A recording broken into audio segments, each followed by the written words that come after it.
चलिए अब बात करते हैं इंटरमीडिएट कोड जनरेशन की। जैसा कि हम फिर से बात करते हैं, फिर से अपने कंपाइलर के फेजेस पर आते हैं।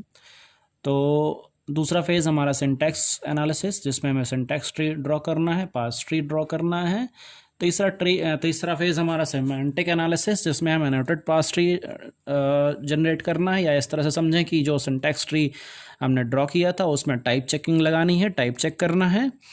ठीक है, जब टाइप चेक हो जाएगा तो उसके बाद हमारा अगला टर्म आता है इंटरमीडिएट कोड जनरेशन। ठीक है, जैसे आप यहाँ से छोटा सा आप एक डायग्राम देख रहे हैं, parser and static type checker, जो कि हमारा फ्रंट एंड पर काम कर रहा था, जो कि हमारा सिंटैक्स एनालिसिस से सिमेंटिक एनालिसिस तक काम कर रहा है।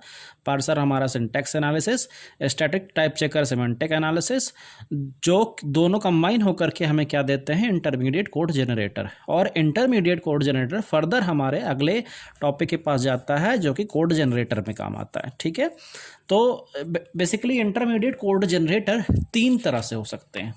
तीन तरह से हो सकते हैं का मतलब ये हुआ, तीन ऑप्शंस हैं इंटरमीडिएट कोड जनरेट करने के। पहला है हमारा सिंटैक्स ट्री। ठीक है, जो कि हमने इससे पहले पढ़ चुके हैं, सिंटैक्स ट्री कैसे ड्रॉ किया जाता है इसके बारे में बात कर चुके हैं। सिंटैक्स ट्री पहला है। दूसरा है पोजिक्स, एंड तीसरा है 3 एड्रेस कोड, जिसमें हम 3 एड्रेस कोड के बारे में पढ़ेंगे। ये हमारा इंपॉर्टेंट है, इसी के बारे में हम जानकारी चाहते हैं। ठीक है, हम 3 एड्रेस कोड पर आते हैं। 3 एड्रेस कोड हमारे सामने आपके स्क्रीन पर है। 3 एड्रेस कोड में बेसिकली हम एक टेम्पररी वेरिएबल का यूज़ करते हैं। टेम्पररी वेरिएबल का यूज़ करते हैं किसी स्ट्रिंग को एक्सेस करने के लिए, स्ट्रिंग को फर्दर डिफाइन करने के लिए, डिक्लेयर करने के लिए। जैसे कि यहाँ एक छोटा सा आप लिखा हुआ देख रहे हैं, T1 is equals to B plus C, T1 is equals to T2 is equals to T1 plus D, and A is equals to T2। तो यहाँ पर T क्या है? T एक टेम्पररी वेरिएबल है, जो कि हमने क्या लिया, T1 लिया, एक टेम्पररी वेरिएबल लिया B प्लस C को होल्ड करने के लिए।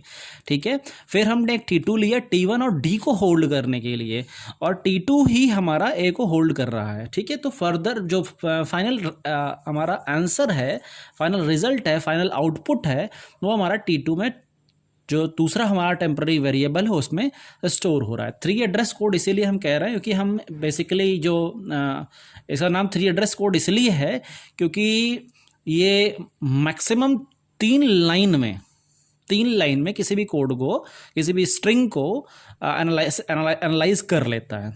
ठीक है, ज़रूरत नहीं पड़ती 4 लाइन की, ऐसा नहीं कि 4 लाइन कभी जाता ही नहीं है, लेकिन कभी ज़रूरत नहीं पड़ती है। ठीक है, वो कर लेता है। ठीक है, तो हम 3 एड्रेस कोड के बारे में इस तरह से बात कर रहे हैं। अब टाइप्स ऑफ 3 एड्रेस स्टेटमेंट के बारे में हम नहीं आएंगे, हम यहाँ पर बात करेंगे implementation of 3 address code. Implementation of 3 address code हम जब बात करेंगे तो उसमें 3 चीज़ें आती हैं। पहला आता है क्वाड्रपल रिप्रेजेंटेशन, मतलब 3 एड्रेस कोड को रिप्रेजेंट करने के 3 तरीके हैं। ठीक है, पहला हमारा क्वाड्रपल क्या कहता है? क्वाड्रपल में बेसिकली हमें 4 चीज़ों की ज़रूरत होती है, operator, argument 1, argument 2 and result. देखिए एक छोटा सा एग्जांपल है, consider the input statement x is equals to -a into b plus -a into b. ठीक है, क्वाड्रपल के लिए हम इस तरह से एक टेबल बनाते हैं। 3 एड्रेस कोड हमने इस तरह से बनाया, क्रिएट करना पड़ेगा हमें इसी गिवन स्ट्रिंग के लिए। हमने क्या किया, T1 is equals to u minus A भी लिख देंगे तो हमारा काम चल जाएगा। T2 is equals to T1 into B, T3 is equals to -a, T4 is equals to T3 into B. तो इस तरह से हमें जनरेट करना पड़ेगा। ये मैंने आपको जब फेजेस ऑफ कंपाइलर बता रहा था तो मैंने 3 एड्रेस कोड और इंटरमीडिएट कोड जनरेशन और किस तरह से यूज़ करना, टेम्पररी वेरिएबल्स को कैसे यूज़ करना, ये मैंने वहाँ सिखाया था। ठीक है, अगर आपको याद नहीं हो तो आप दोबारा से लेक्चर नोट्स पर जाइए, उसे गो थ्रू करिए, आपको समझ में आ जाएगा। हम बेसिकली क्वाड्रपल कैसे यूज़ किया जाता है उसके बारे में बात कर रहे हैं। तो हमने क्या लिया, operator, argument 1, argument 2 and results. ठीक है, हम देखिए सबसे पहला क्या था, हमारे 3 एड्रेस कोड में u-a था, तो हमने ऑपरेटर में लिया माइनस एंड आर्गुमेंट 1 में लिया a। ठीक है, अब आर्गुमेंट 1 और u माइनस किस में आया है, एक रिजल्ट क्रिएट कर रहा है, एक टेम्पररी वेरिएबल क्रिएट कर रहा है, दैट इज T1। ठीक है, फिर हमारा दूसरी लाइन में हमारा आया क्या, इनटू, ठीक है, जो कि हमारे T1 इंटू बी लिखा हुआ, into argument 1 T1 argument 2 b and result क्या दिया T2। तो इस तरह से हम इसको फिल कर लेंगे, यही हमारा क्वाड्रपल है। ठीक है, उसके बाद हमारा आता है ट्रिपल्स। ठीक है, ट्रिपल्स में हम ऑपरेटर तो यूज करेंगे ही करेंगे, आर्गुमेंट 1 भी यूज करेंगे, आर्गुमेंट 2 भी यूज करेंगे, बस एक चीज है जो कि हम रिजल्ट, जो हमारा क्वाड्रपल में रिजल्ट यूज करते थे T1 T2 T3 variables use करते थे, वो नहीं करेंगे हम। ठीक है, तो उसकी जगह पर हम क्या करेंगे, पॉइंटर्स यूज करेंगे। जैसे हमने यहां लिखे हुए नंबर 0 1 2 3 यहाँ भी लिखे हुए थे, क्वाड्रपल में भी लिखे हुए थे, लेकिन उनका यूज नहीं कर रहे थे। तो हम जो ये नंबर्स दिए हुए हैं ये हमारे पॉइंटर टू द सिंबल होंगे, इन्हीं का हम यूज करेंगे। जैसे क्या है, u माइनस ए, ये पहले भी था, पहले वाले u माइनस ए, दो चीजें हैं, ऑपरेटर था माइनस, आर्गुमेंट है ए। अब ये कहाँ स्टोर हो रहा है, 0 में। ठीक है, तो जरा इसको ध्यान से समझिएगा। हमारा क्या था, फिर दूसरी वाली स्टेटमेंट जो थी वो हमारी थी, आप देखिए तो यहां लिखा हुआ है T1 इंटू बी, किस में दे रहा है, T2 को दे रहा है। ठीक है, T1 क्या था, u माइनस ए और इंटू बी, तो यहां पर देखिए इंटू बी। ठीक है, इंटू बी किससे हो रहा है, हमारे T1 से हो रहा है, जो कि आर्गुमेंट 1 हो गया।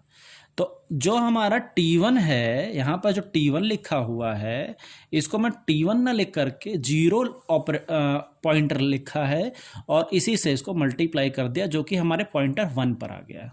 ठीक है, तो इसी तरह से हम इसे फर्दर सॉल्व कर लेंगे।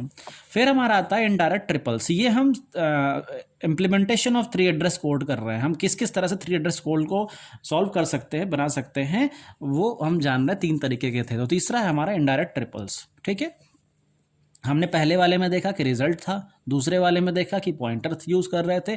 अब इनडायरेक्ट ट्रिपल्स में हम क्या कर रहे हैं कि वो सारी चीज जो हमारे ट्रिपल्स में, वो सारी चीजें रहेंगी, बशर्ते एक स्टेटमेंट यूज कर रहे हैं। स्टेटमेंट देखिए, ट्रिपल्स में क्या था, यहां हमने 0 पुट कर दिया।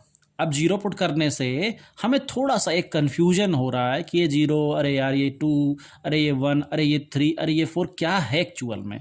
तो कहीं ना कहीं हम कंफ्यूज हो रहे हैं। ठीक है, तो इसीलिए हमने इस जगह पर जहां जहां ट्रिपल्स में 0 लिखा है, 2 लिखा है, 3 4 1 लिखा है, उस जगह एक स्टेटमेंट क्रिएट कर दी। जैसे देखिए, हमने 10 के बाद करते हैं काम। ठीक है, जैसे हमने 0 1 2 3 5 तक का नंबर लिया, अब 10 तक मान लीजिए होगा, तो उसके बाद 11 से स्टार्ट करते हैं। तो 0 की जगह हमने क्या लिखा है, 11 लिखा है।